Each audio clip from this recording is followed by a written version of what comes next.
నమస్తే, welcome to 99 TV. Welcome to Rao stocks. జాతీయ అంతర్జాతీయ అంశాలపై సమగ్ర విశ్లేషణ అందించడానికి సీనియర్ అనలిస్ట్ ఎంజీ రావు గారు మనతో ఉన్నారు. వారితో మాట్లాడదాం. Good afternoon sir. Good afternoon sir. Iran అమెరికాల మధ్య పీస్ డీల్కి సంబంధించి ఒక అవగాహనకు వచ్చినట్లుగా తెలుస్తుంది. సో దీన్ని బట్టి యుద్ధం ఆగింది అనుకోవాలా? పీస్ డీల్లో ఏముంది సార్?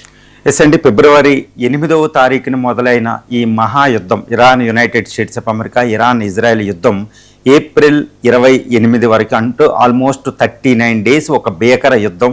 తర్వాత పీస్ డీల్, ఆల్మోస్ట్ పీస్ అంటే ఆల్మోస్ట్ ఒక సీజ్ ఫైర్ నడుస్తుందన్నమాట గత 50 రోజులుగా.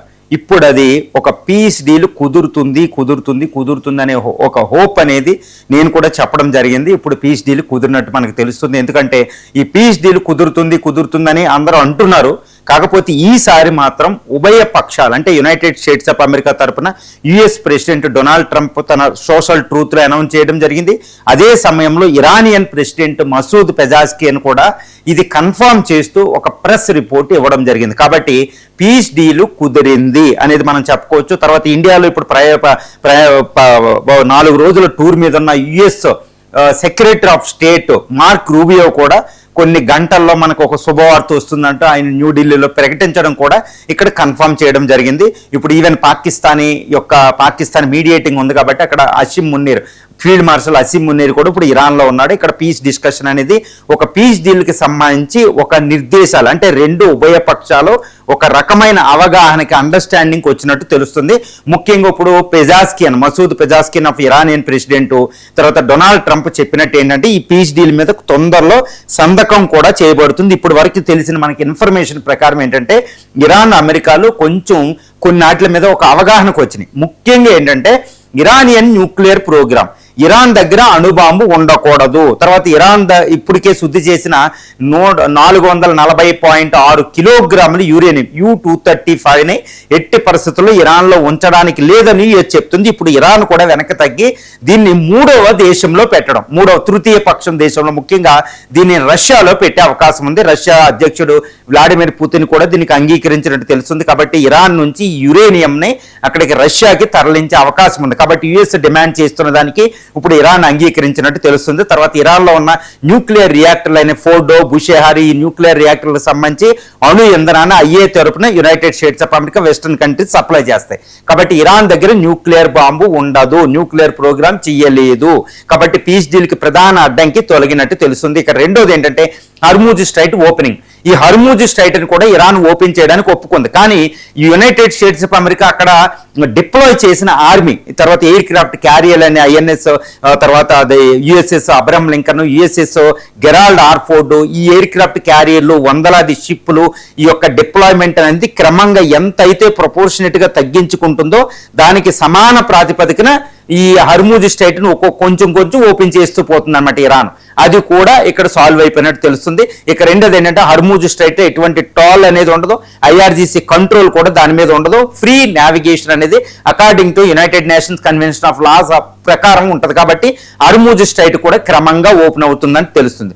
ఇక ఇరాన్ డిమాండ్ చేస్తున్న ఆర్థిక ఆంక్షల్ని తొలగించాలి అని ఇరాన్ డిమాండ్ చేస్తుంది. యుఎస్ కూడా ఏం చెప్తుందంటే ఈ యొక్క పీస్ హర్మూజ్ స్ట్రైట్ కి సంబంధించి, యురేనియం సంబంధించి ఒకటి ఇంప్లిమెంట్ అయ్యే క్షణంలో ఇరాన్ మీద ఉన్న అమెరికా విధించిన, వెస్టర్న్ కంట్రీస్ విధించిన ఆర్థిక ఆంక్షలను కూడా ఒక్కోదాన్ని క్రమంగా లిఫ్ట్ చేస్తూ పోతుందన్నమాట. సో ఇరాన్ డిమాండ్ కూడా ఇక్కడ ఫుల్ఫిల్ అవ్వబోతుంది. తర్వాత ఇక 4వ విషయం ఏంటంటే అతి ప్రధానమైన విషయం, ఇప్పుడు వరకు ఇరాన్ ఆస్తుల్ని స్తంభింపజేశారు ఆర్థిక ఆంక్షల్లో భాగంగా. అది ఖతారు, తర్వాత బహ్రైన్, UAE, US, తర్వాత యూరోపియన్ యూనియన్ బ్యాంకుల్లో ఇరానియన్ $100 బిలియన్ ఉన్నాయి. వీటిని కూడా అమెరికా మిత్ర దేశాలు ఇరాన్కి సంబంధించిన ఈ యొక్క ఫ్రీజ్ చేసిన అసెట్స్ని డీఫ్రీజ్ చేస్తాయి అనమాట క్రమంగా. సో దట్ ఇరాన్ కూడా దాని నుంచి పొందిద్ది. ఇరాన్ డిమాండ్ చేస్తున్న ఎటువంటి యుద్ధ నష్టపరిహారం అక్కడ ఉండదు. తర్వాత ఇరాన్లో రిజైమ్ చేంజ్ అనేది, ప్రభుత్వ మార్పు అనేది అని కూడా యుఎస్ ఇంకా మాట్లాడలేని పరిస్థితి వచ్చింది.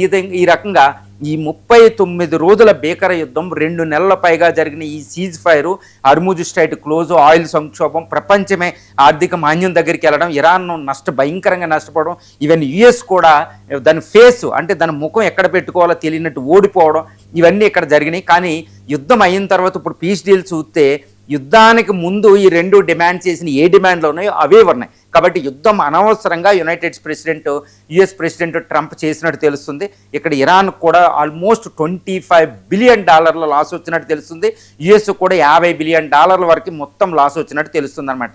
ఈ విధంగా ఎంతో తీవ్రమైన నష్టం, ప్రపంచ ఆర్థిక వ్యవస్థ ఒక గుదిబండ. కానీ యుద్ధం అయిన తర్వాత ఎటువంటి ఫలితాలు లేవు. ఏదేమైనప్పటికీ ఇప్పుడు సీజ్ ఫైర్ కూడా మళ్ళీ యుద్ధంగా మారుతుందా, సీజ్ ఫైర్ కుదిరే అవకాశం లేదు అనుకున్నది ఇప్పుడు సీజ్ ఫైర్ కుదిరింది. ఈ సీజ్ ఫైర్లో కొన్ని రోజుల్లో ఉభయ పక్షాలు మీట్ అయ్యి అటెండ్ అయ్యి తర్వాత ఇటు ఇరానియన్ ప్రెసిడెంట్ పెజాస్కియన్, ఇటు యుఎస్ ప్రెసిడెంట్ డొనాల్డ్ ట్రంప్ కూడా ఎక్కడో మూడవ ఒక తృతీయ అంటే ఈ పాకిస్తాన్ రాజధాని ఇస్లామాబాద్లో మోస్ట్ ప్రాబబ్లీ మీట్ అయ్యి అక్కడ సంతకాలు చేసే అవకాశం ఉంది. లేదా తటస్థంగా ఉండే జెనీవాలో కానీ ఇద్దరు ప్రెసిడెంట్లు అటెండ్ అయ్యి దీని మీద పీస్ డీల్ మీద సంతకం చేసే అవకాశాలు ఉన్నాయి. ఈ విధంగా యుఎస్ ఇరానియన్ వార్ ట్రాప్ నుంచి బయటపడుతుంది. ఇరాన్ కూడా అక్కడ పీస్ వస్తుంది. తర్వాత ఇంకా కొన్ని విషయాలు ఇప్పుడు మరి గల్ఫ్ కంట్రీస్ పరిస్థితి ఏంటి, సున్నీ షియా పరిస్థితి ఏంటి అంటే ఇక్కడ ఇరాన్ కూడా లెబనాన్కి సంబంధించి చేసిన డిమాండ్ని ఇటు ఇజ్రాయెల్ లెబనాన్ దగ్గర కూడా శాంతి ఒప్పందం కుదరబోతుంది. క్రమంగా దాన్ని వేరుగా చూస్తారనేది ఇక్కడ తెలుస్తుంది. కాబట్టి ఇప్పుడు పీస్ డీల్ కుదిరింది. ఇరాన్ అమెరికా మధ్యలో పీస్ డీల్ ఆల్మోస్ట్ కన్ఫర్మ్ అయిపోయింది. దీన్ని అనౌన్స్ చేస్తారు అధికారికంగా సంతకాలు చేస్తారు. ఇక యుద్ధం లేదు. కానీ ఈ హర్మూజ్ స్ట్రైట్ ఓపెన్ అవ్వడానికి చాలా 2 నెలల సమయం పట్టే అవకాశం ఉంది. కాబట్టి ఈ ఆయిల్ సంక్షోభం, ప్రపంచవ్యాప్తంగా నడుస్తున్న ఈ ఆయిల్ సంక్షోభం ఇంకా కొన్ని నెలల పాటు ఉండే అవకాశం అయితే ప్రపంచం మీద ఉంది. కానీ ఈ గుడ్ న్యూస్ని మాత్రం ఇటు స్టాక్ మార్కెట్లు ఇవన్నీ జాగ్రత్తగా రిఫ్లెక్ట్ అవ్వడం అనేది ఇక్కడ మనం చూడవచ్చు. సార్, ట్రంప్ తన దేశంలో ప్రవేశించిన